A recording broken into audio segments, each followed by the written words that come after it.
Welcome to this episode of the Health Hexagon podcast with me, Kevin Hunt. Today I'd like to talk about the purpose of pain. As a physio over the last 30 years, I see people when they have an episode of pain. And generally speaking, their narrative around their pain is that pain is either bad, and when we've no pain, everything is good. But hurt and harm are not the same thing. Pain is there to grab our attention, and it's there to help us make decisions for now and for the future. So in order to explain this, I'm going to discuss the role pain plays or the signals the body gives us when it comes to things like our hydration status and how the body will have a series of signals to help us stay hydrated.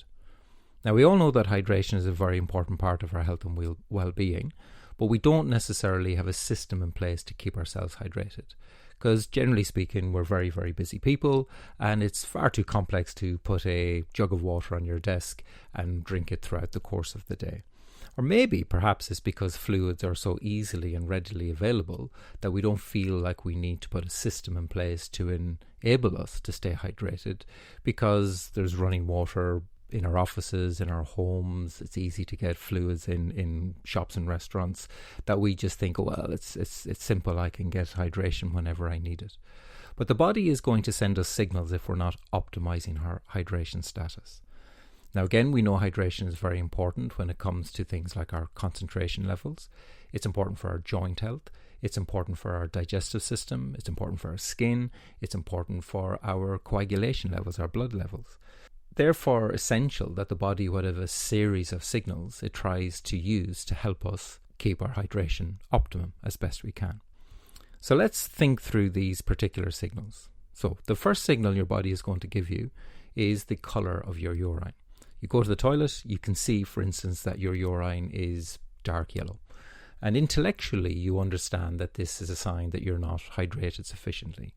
Now, you may drink a glass of water on that occasion, or perhaps because it's not a painful signal, you don't really do much about it. You just carry on with your day.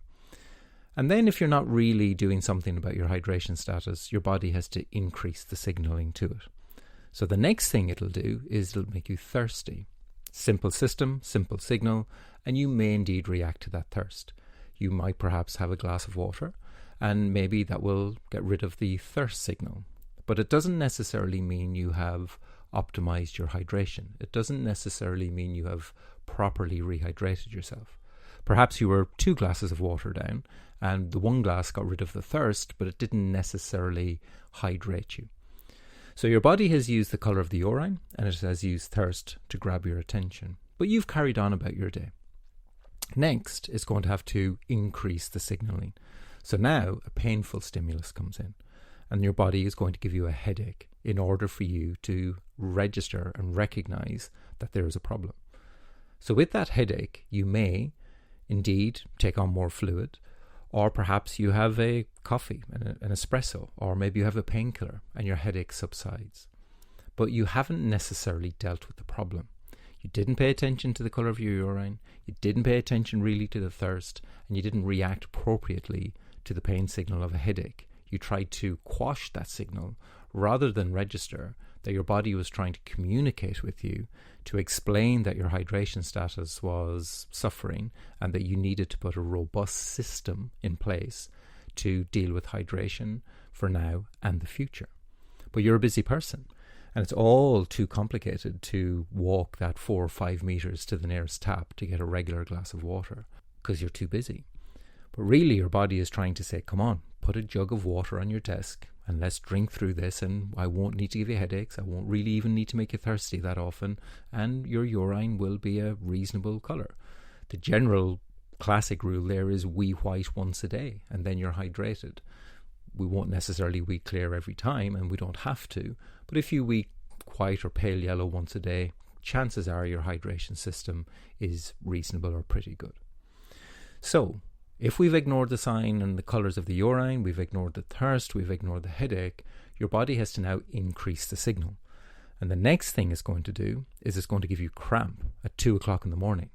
Now it absolutely has your attention. There's no denying that pain. And you find yourself jumping around the room with cramp, promising yourself that you will take on more fluids. And perhaps you do for a few days. But again, you purpose isn't strong enough, your belief system for having a jug of water on your desk isn't strong enough, and therefore you don't have that robust system in place to maintain your hydration status. And the body is trying to help you. It's trying to give you all these signals. In fact, now it's giving you 4 signals: colour of your urine, the thirst, the headache, and the cramp.